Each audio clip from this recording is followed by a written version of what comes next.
नमस्ते। हर हर Mahadev. Hello everyone, welcome to timeless tarot 6666। कैसे हैं आप सब? आई होप आप सभी बहुत अच्छे होंगे, स्वस्थ होंगे, मस्त होंगे।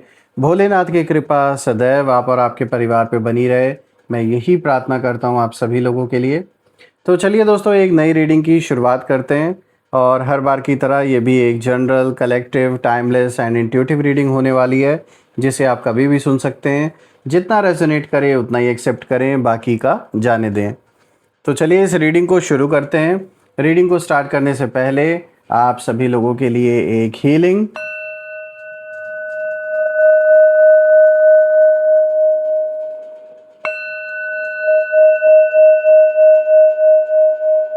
हे भोलेनाथ, जो भी मेरे व्यूवर्स इस वीडियो को देख रहे हैं, जहाँ से भी देख रहे हैं, उनके इर्द गिर्द जो भी नकारात्मक ऊर्जा मौजूद है वो इसी क्षण अपने ओरिजिन पर सेंडर की ओर 100 टाइम्स मल्टीप्लाई होकर वापस बैकफायर हो जाए।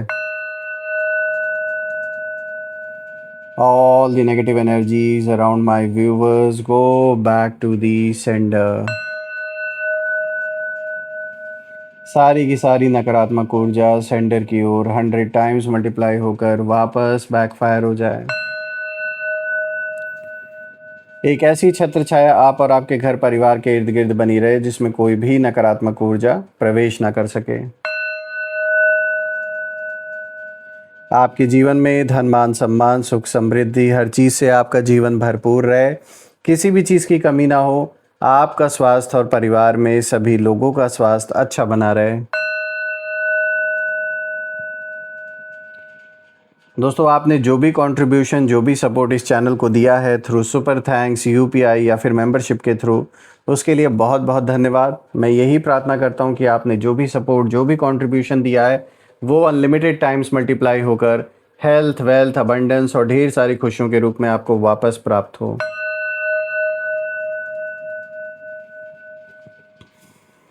तो चलिए इस रीडिंग को अब हम शुरू करते हैं और देखते हैं आज आपके लिए क्या मैसेजेस हैं, क्या गाइडेंस हैं। Let's find out. Dear divine, dear angels, ancestor, हे महादेव, प्लीज़ गाइड करें अपने सभी बच्चों को। उनके लिए क्या मैसेजेस हैं, क्या गाइडेंस हैं, प्लीज़ शेयर करें। Angels, ancestor, divine spirits, please guide करें अपने सभी बच्चों को।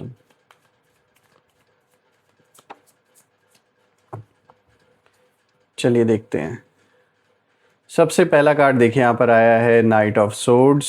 Okay, then second card of the day is ace of wands. Third card is reverse card, the world का कार्ड आया है और यहाँ रिवर्स आया है ये card. And the last card of the day is knight of wands. All right, तो देखिए शुरुआत हुई है नाइट ऑफ सोर्ड से और एंड हो रहा है नाइट ऑफ वॉन्ड से। तो ये जो एक यूनिक कॉम्बिनेशन आपके लिए निकल के आया है, इसे हम एक एक करके गहराई से समझने की कोशिश करेंगे। आई होप जो कार्ड्स हैं वो आपको प्रॉपरली विजिबल होंगे सारे। दोस्तों, यहाँ जो कार्ड्स आज आए हैं, इनकी जो एनर्जी है, मुझे किसी अचानक शुरू हुई कहानी की नहीं लग रही है, बल्कि ये एक ऐसा पुराना सिलसिला दिखाई दे रहा है जो काफ़ी समय से खींचता चला आ रहा था। कुछ लोग किसी वजह, फ़ायदे, ज़रूरत या एक कॉमन पर्पस के कारण एक दूसरे के साथ जुड़े हुए थे। बाहर से कनेक्शन अभी भी बना हुआ दिखाई दे सकता है, लेकिन अंदर ही अंदर उसकी जो जड़ें हैं वो कमज़ोर हो चुकी हैं। और अब बात सिर्फ नाराज़गी की ही नहीं इस तक ही केवल सीमित नहीं रह गई है, बल्कि यहाँ ना सेपरेशन का जो काउंटडाउन है वो जैसे शुरू होता हुआ दिखाई दे रहा है। यानी यहाँ उल्टी गिनती शुरू हो चुकी है। किसी के साथ जुड़ा कोई पुराना जो सिलसिला है, कोई रिश्ता या कोई एग्रीमेंट अब अपनी आखिरी सीमा पर है और बहुत बड़ा अलगाव जैसे सामने आता हुआ दिख रहा है। ये कोई भी ऐसा पार्टनरशिप हो सकता है, कोई मित्र पुराना या आप या आपके पार्टनर के बीच में कोई रिलेशनशिप जो चला आ रहा है, किसी चीज़ का बिखराव यहाँ होता हुआ साफ नज़र आ रहा है। आप चाहे वो आपके निजी यानी कि पर्सनल लाइफ से रिलेटेड कोई रिश्ता रहा हो या आपके प्रोफेशनल लाइफ से रिलेटेड रहा हो, यहाँ पर एक जो कुछ जुड़ा हुआ था, एक रिश्ता आपकी लाइफ में किसी इंसान के साथ, चाहे वो कैसा भी रिश्ता रहा हो, अब दिख रहा है कि उसका जो एंड है, उसका जो एक साइकिल है, वो कहीं ना कहीं अपनी एंड की ओर आ चुका है। हो सकता है ये आप या आपके दुश्मन का भी एक बहुत समय से चला आ रहा कोई एक कह सकते हैं एक तरीके का, जैसे ये एक रिश्ता है दुश्मनी का ही सही, तो कहीं ना कहीं ये एंड होता हुआ दिख रहा है। तो ये देखिए नाइट ऑफ सोर्ड्स का जो कार्ड है सबसे पहला, ये कार्ड बहुत तेज़ एनर्जी लेकर आ रहा है। यानी कि मुझे यहाँ पर बहुत स्ट्रांग इंटेंशन आ रही है जब मैं इस कार्ड को देख रहा हूँ कि आपके एनिमीज़ हों, या जैसे मैंने बताया कि कोई भी रिश्ते आपके ऐसे जो रहे हैं जिनमें काफ़ी समय से चैलेंजेस बने हुए थे, बहुत कुछ आप फेस कर रहे थे, बहुत कुछ आप सह रहे थे, लेकिन आप कुछ कह नहीं रहे थे काफ़ी समय से। तो मैं देख रहा हूँ कि अब जो पेशेंस है वो अब ख़त्म होता जा रहा है। एक ऐसा टाइम कहीं ना कहीं अब आ चुका है, जो बातें पहले कहीं ना कहीं दबा दी गई थी ज़बरदस्ती, जिन पर लोग चुप रह जाते थे, कोई कुछ बोल नहीं रहा था अभी तक, आप भी शांत थे, अब कहीं ना कहीं उन्हीं बातों पर अचानक कन्फ्रंटेशन हो सकता है। एक दूसरे को कन्फ्रंट कर सकते हैं आप, या फिर बैठकर इस चीज़ के बारे में, मतलब काफ़ी अग्रेशन में हो सकता है ये बातचीत हो।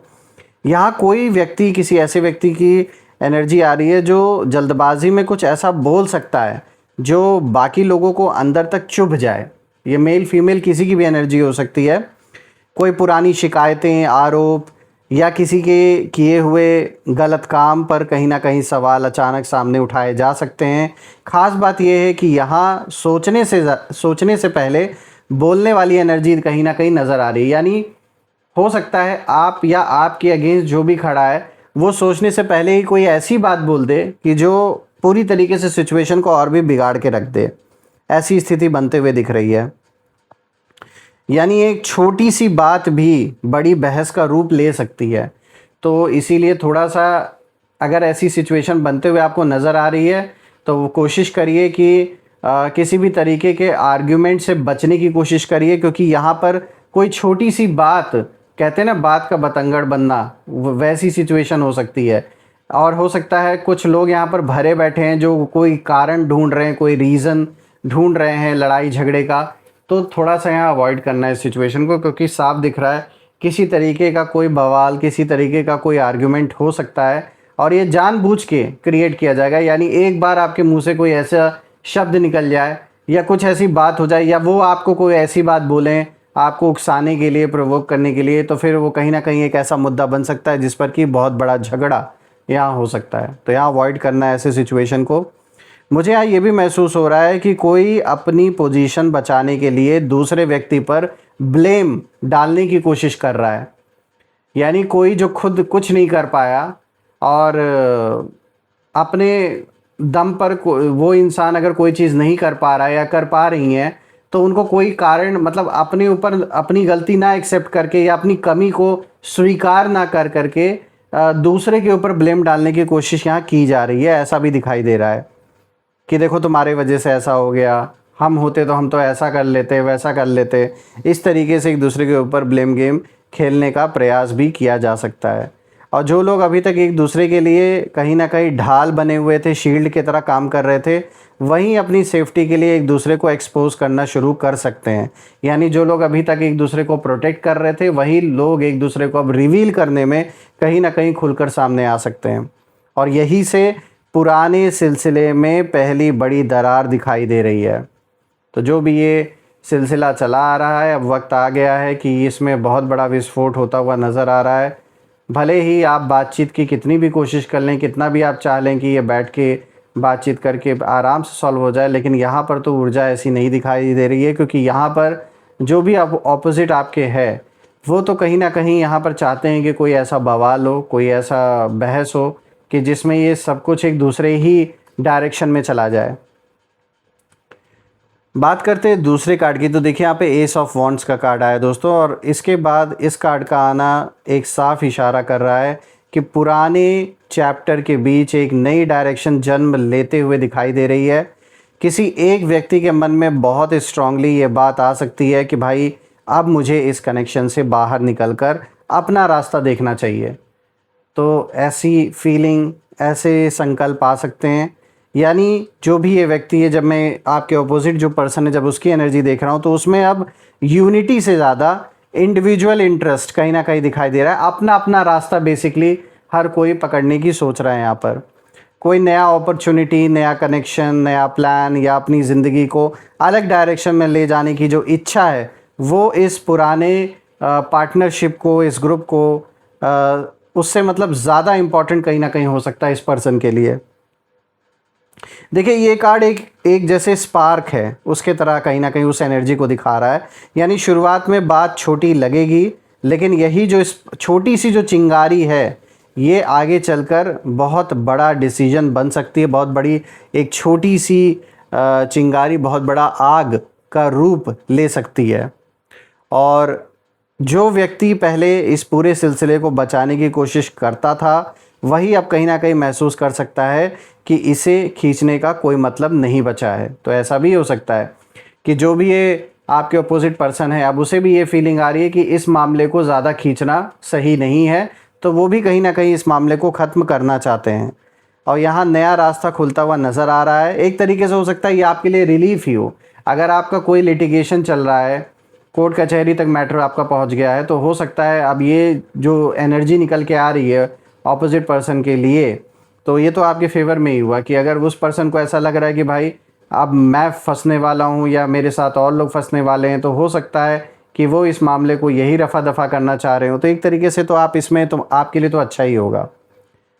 देखिए यहाँ नया रास्ता खुल रहा है, ये बात तो साफ़ है, लेकिन उस रास्ते पर सब लोग साथ नहीं जा रहे, ये भी साफ दिख रहा है। यानी बिखराव होता हुआ साफ नज़र आ रहा है, अलगाव होता हुआ साफ नज़र आ रहा है, जो कि कहीं ना कहीं ज़रूरी भी है।